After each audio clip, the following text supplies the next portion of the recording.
morning guys. Ayan. It's Sunday. Galing tayo sa sa mekaniko. Yun, na-meet ko na siya. Si Boss Jong, yung recommended na mekaniko sa amin na aking katrabaho. Ayan. Medyo tinesting niya yung sasakyan, test drive namin, ginawa ng mga inspection, tsaka mga kung ano-ano. Sabi ko, gawin na lahat kung ano yung nararapat doon. Sabi niya lahat ng fluid palit. Tapos yung problema ko pala doon sa kaya nagsishake. Na-test namin yung transmission niya. Sabi niya hindi problema yung transmission mo, boss. Kung naniwala ako doon sa transmission master na mga yun, master dali na ako doon. Pinakamahina 3.5. Buti na lang ayun nga yung kababayan natin, sobrang niya, in-inspect niya na maayos, tsaka chinek niya lahat, pati yung mga temperature, mga kung ano, mga fluids, tsaka yung mga leak. May mga konting leak. Sabi niya palitan na natin ang line yan, boss, palitan na natin sabi niya, pero ikaw pa rin ang masusunod kasi yun yung mga alam mong hindi ka lolokohin yung sasabihin sa'yo, boss, ikaw nang bahala kung, sabi ko sa kanya, boss, ikaw nang bahala kung ano yung sa tingin mong recommended mo na gawin. Sabi niya, hindi ko masasabi to kung hanggat hindi natin natetest. So tinest nga namin, test drive, ikot sa Stony na mas mabagal, mabilis. Sabi niya yung ugong na yun, tsaka yung medyo may nginig, hindi nawawala, mabilis mabagal. Sabi niya, hindi mo lang napapansin pag mabagal, pero habang bumibilis ka, bumibilis din yung ikot niya. Nag-create siya ng ng vibration na malakas na. So sabi niya, hindi yan sa transmission, boss, kasi pag sa transmission niya magi-slide yung mga mo pag nag-change ka ng gear. Yung sasakyan mo, sabi niya okay pa, lakas pa. Kaya lang pag umiikot nga yung yung mismong gulong, doon na. Sabi ko, hindi ba doon sa gulong na binili ko na kasi pinalitan ko Sabi niya, hindi yun, boss, kasi chinek niya rin yung inner lining ng gulong. Sabi niya, kung yun yan, boss, yan, mapupudpud yung loob. Sabi niya, wheel bearing yan, boss. Pero sabi niya, ililip ko to, tapos papaanda rin niya, doon niya maririnig talaga. Sabi niya, paano yan, boss? Kaya sabi niya, alam mo naman ako, boss, mga sa weekend lang ako pwede. Alam mo naman dito sa Canada, sabi niya ganun, yun yung oras mo para sa pamilya mo, pero kailangan natin gawan ng paraan.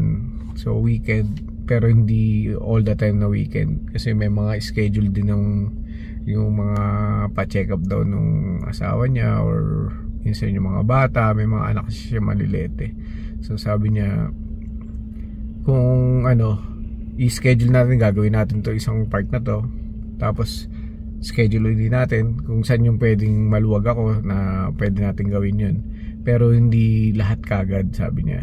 Sabi ko, okay lang, boss, hanggat sa tingin mo ba hindi ako ititirik nito, hindi ako ma-stranded kung saan, kasi ako pinanda-drive ko lang sa trabaho. Sabi niya, wala yan, boss, walang problema yan, manageable yan. Sabi niya, actually kaya pa nga yan, kaya lang mas maganda na yung palitan natin para hindi na mag-create ng mas malaking problema sa mga darating na panahon. Pati yung mileage na sasakyan mo, medyo may edad na. Sabi niya, kailangan na talagang palitan yung mga fluids o i-flush out na natin yan, dahil ilang taon na rin sa yan. So ang ganda ng conversation namin, tsaka talagang sabi niya, ikaw na bumili ng parts, boss, sabi niya ganyan. Sabi ko, ano ba mga recommended mo na parts? Sabi niya, yung parts na bibilin mo, dun mo pa rin bilhin sa GM, kasi yung sa GM marami na akong bad experience sa mga aftermarket. Sabi niya ganyan, hindi tumatagal na mga original. Yung sa'yo, tinan mo hanggang ngayon, yung pa rin yung mga gamit mo original na parts ng GM, kaya hindi bumibigay. Sabi niya, kaya lang natin papalitan para palit na rin natin yung original din para mas tumagal pa. At saka yun yung compatible talaga kaysa sa mga aftermarket. Maganda yung ano niya, yung mga suggestion niya. Sabi ko, paano yan boss? Ako ba bibili o ikaw na? Sabi niya, kung pwede, ikaw na lang. Kasi may bad experience ako dyan na customer na kapwa natin na nagpagawa, pinagdudahan pa ako na dinadagdagan ko yung yung pangalan nito, yung singil daw doon sa parts. Sabi niya, kung dadagdagan ko yun, sa totoo nga lang, mas malaki pa na di-discount nyo. Kasi pag binili ko doon sa shop namin, may discount ako dahil nga doon ako nagtatrabaho. Kaya sabi niya, hindi ko na sabi ko, wala namang problema boss sa akin. Iba-iba naman tayo mga Pilipino, iba-iba naman mga tao, di ba? May mga customer din kami na nakaharap ng mga ganyan na mapagduda. Hindi natin alam kung bakit, pero baka na-experience ka nila yon. So sabi ko sa kanya, boss, ikaw na lang bumili. Wala akong pagdududa sa'yo kasi ako mas recommended niya. Ikaw ang mekaniko, hindi ako yung mekaniko. Kaya ikaw yung gagawa, ikaw yung nakakaalam ko anong parts yung Mabait kasing kausap siya malumanay tsaka mararamdaman mo naman yun kung lulukoyin ka tsaka hindi. So madalit sabi, nagkasundo na kami. Ayan, sabi niya, try natin next weekend, pero hindi pa sigurado boss may message na lang kita. Sige ka ako boss. Yan. At tapos dun, eto ngayon ako sa Walmart, bumili rin ako ng mga toothpaste. Ayan, pauwi na rin tayo. At saka may bebenta tayo ng mga bote. Sobrang daming naipon ng winter. Bote-bote tayo ngayon. Sama ko lang yung isa nating alagad. Ayan guys, tayo, benta tayo ng mga bote. Napuno na kasi nung winter. Sobrang dami. Kailangan na magbawas. Puno yung truck pati sa likod Ito yung mga na-kolekta natin.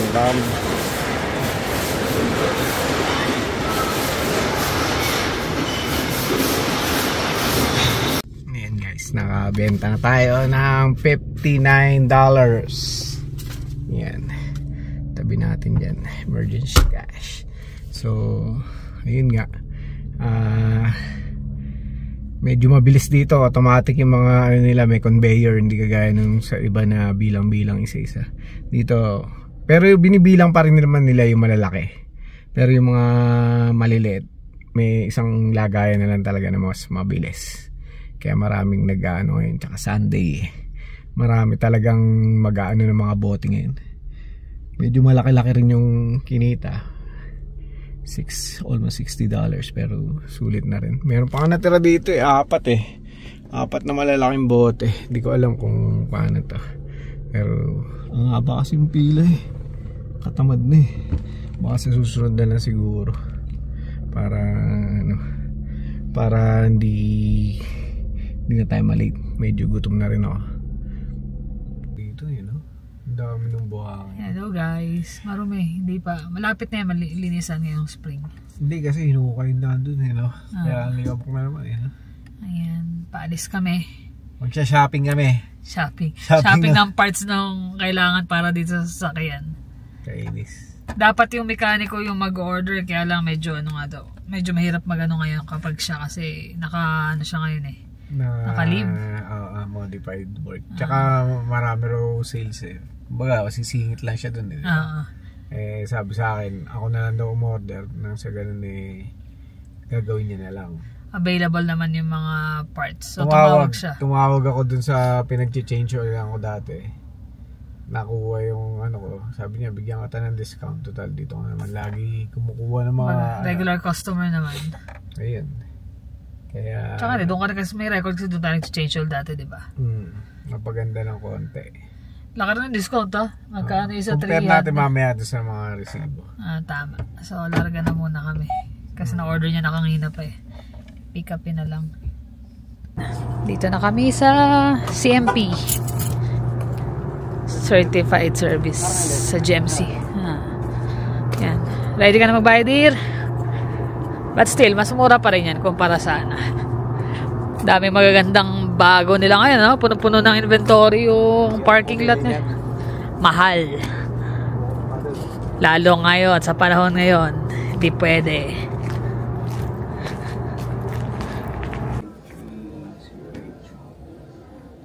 Oh, the hubs and all that. Yeah. Yeah, I did that for you. Okay, thanks. Okay. So I called in the mechanic. What kind of fluids does he want?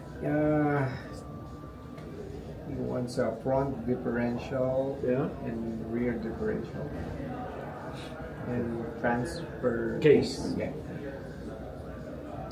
And he also wants some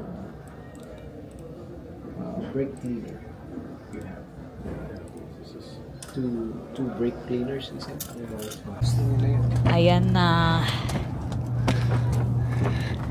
Dami rin pala. Wala ka rin na discount, ano? Parang nasa 300 din ang discount, ano? Not bad. Laki-laki yung ano. Mabait din yung lalaki, no? Tsaka yung syempre yung loyalty mo doon sa GMC, parang ganun. Tagal. Kasi pwede mo naman bilhin talaga sa iba eh. Oo, pero dito talaga kami kasi lagi bumabalik. Actually, kahit nga yung Kia eh, dito ko dinala eh. Noong inaayos yun eh. Noong aksidente eh. Kaya may record na talaga dito. Diyan mo nalalagay? Hindi sa likod din? Ha? Dito na sa likod o dyan lang? Dyan na lang? Ako na sa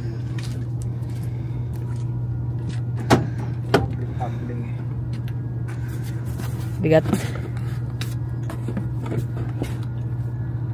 Ayan. Yan ang amin total. 1,328. Pero kung hindi yan, tignan nyo. Ito yung mga discount nyo.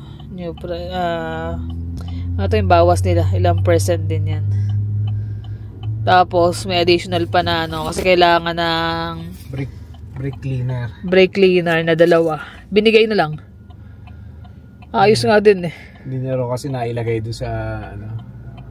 Kumbaga hindi niya na-punch, sabi niya. Pero okay na yan, sabi niya. Bigay na lang. Sobrang dami natin nabili eh.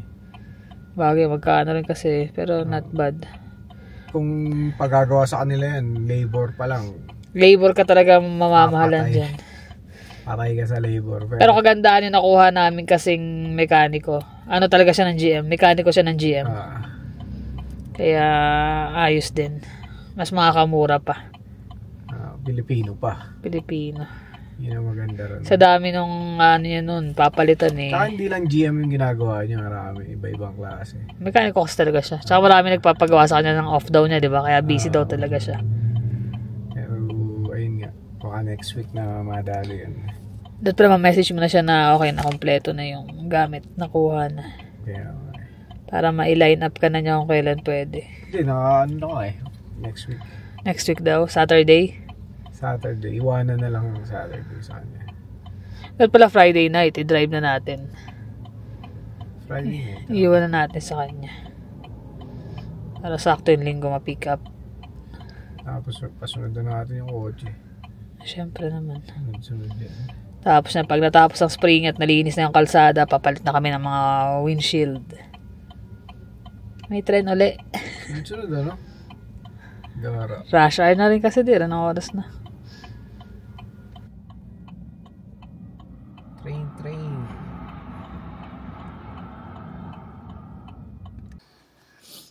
Ayan o. Yan ang kanyang pinagkakabalan ngayong araw. Lagyan niya ng mga ilaw yung ano niya. Electrician. Dito. Kaso ilang pa nilalagay niya. Dami pa. Isa pa lang nagagawa niya. Kailan muli gagawin iba? Bukas. Next year, no? Once a year. Sakto, 5 taon. Yan. Tapos, baka bumili pa siya ng isang Detolf kasi may space yung isa eh. Ayusin niya yan. Ganda na. Ayusin ko na lang yung mga wire. Tatakin. Oo, kailangan nakatago yung wire para magandang tignan. Pero parang hindi pa rin gano'ng kaliwanag, gano'n. Liwanag na. Hindi pa rin sobra. Pero syempre kasi yan pa lang eh. Pag nalagyan mo lahat yan, liwanag na yan. Parang nang may meron ng pailaw sila Jermaine dyan sa kwarto nila.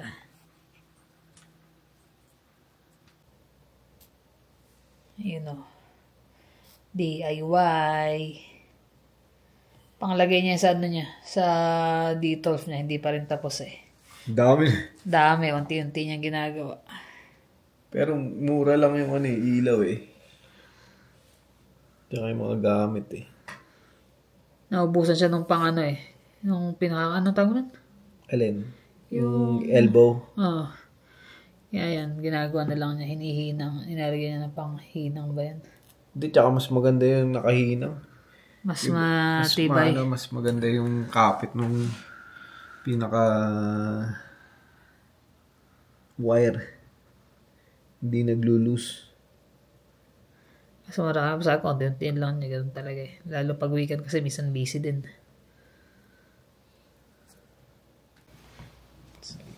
Ayun malamig, nag-snow na naman. Kaya nga Snow. Nagpaparamdam ng meron pa. Pinakamaraming snow month of March nga daw, ba? Ayun. Kangina todo umaga. Madaling araw hanggang umaga. Kaya medyo mahirap mag-drive. Slushy. Yan. Nakumpleto na rin namin yung Pero kangina, minessage ko yung mekaniko namin na meron pa akong padadagdag thermal bypass para do sa transmission. Para hindi nag-overheat yung yung transmission. Sabi ko sa kanya, pagawa na lahat ng pwedeng pagawa Although unti-unti, pero at least hanggat may oras yung yung mekaniko. Tsaka magsa-summer kasi pwedeng mag-long drive gamit yan, di ba? Yung kasi ginagamit namin pag nagpupunta sa mga bundok sa lake. Kailangan natin yun. Kaya kailangan ng reliable na sasakyan. So yun, kailangan matapos siya. Tapos after nun, yung kotse naman. Ayan. Yun ang mga plano. Tapos, syempre, habang inaayos yan, habang paganda na yung weather, plano namin yung yung roof na ayusin yung roof tsaka yung sidings. Damage ng hail. Nantay lang talaga namin gumanda ang panahon.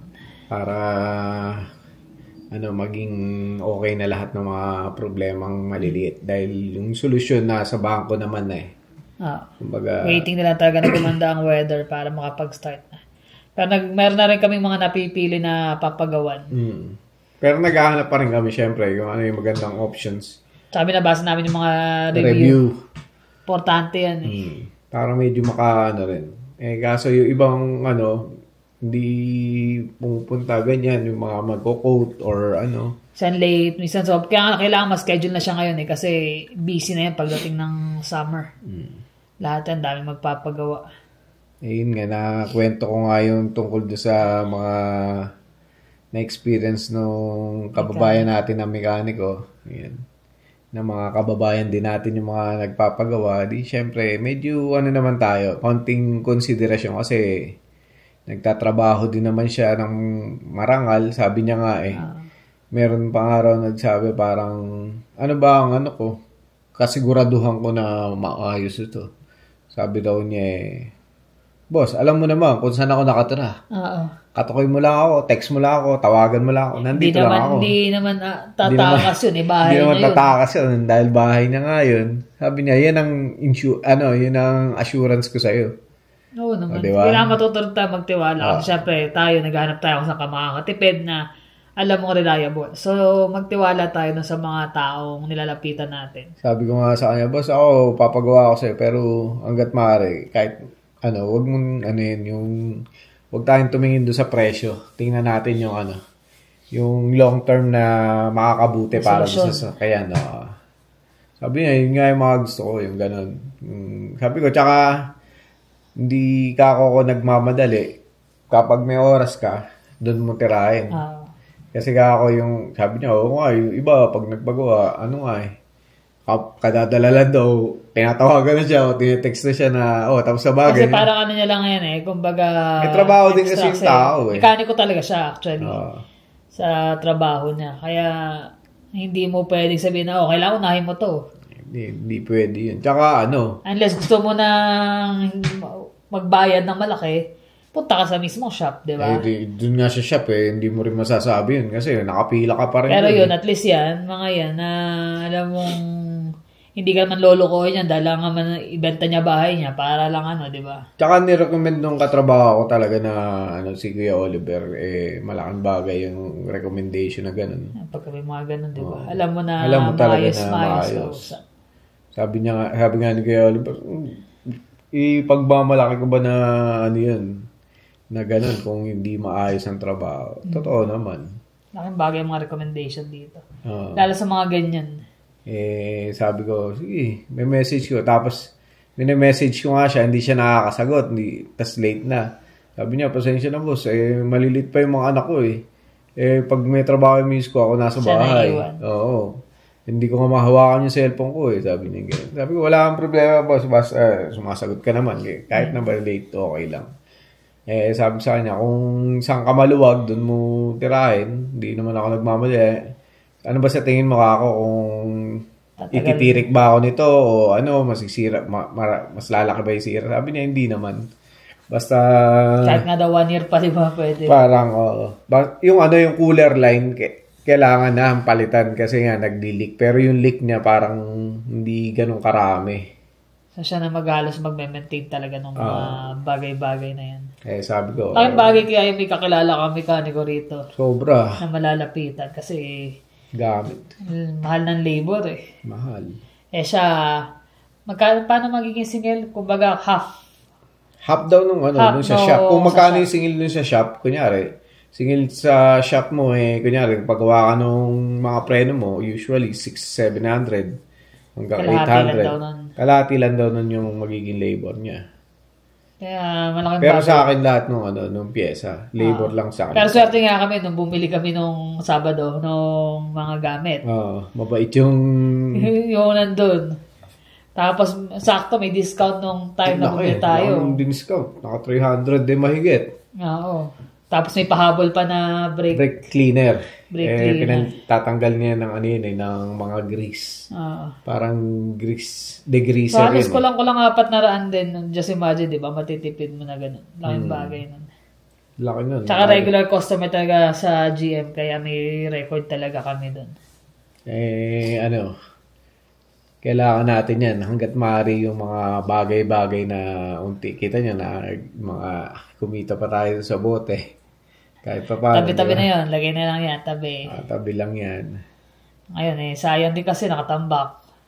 Although yung minsan iba talaga tinatapon na lang di ba? Pero kami sa basement may space naman. Yun nga lang, minsan ang dami na. Tambak na. Kaya sabi na, benta na yan kasi ang dami na. Nangyayari lang naman yun pag yung pagpasok ng winter. Kasi pag summer naman, madali. Madali naman kasing hakutin pag summer Pero winter na ganyan, may ipon talaga kasi tatamarin ka talagang dalhin sa Battle Depot yung mga bote. Yung iba nang hihingi ng mga bote as donation na lang. May nag-iikot din dito minsan Chine-check yung mga recycle bit. Kasi marami ring mga hindi nagbebenta nilalagay lang sa recycle. Kinukuha na lang din nila yung recycle. Sa panahon yun, kailangan lahat talagang hanggat maaari talaga yung maging wise sa mga bagay-bagay. Yan. Kami ayan. Tapos na naman ang weekend niya.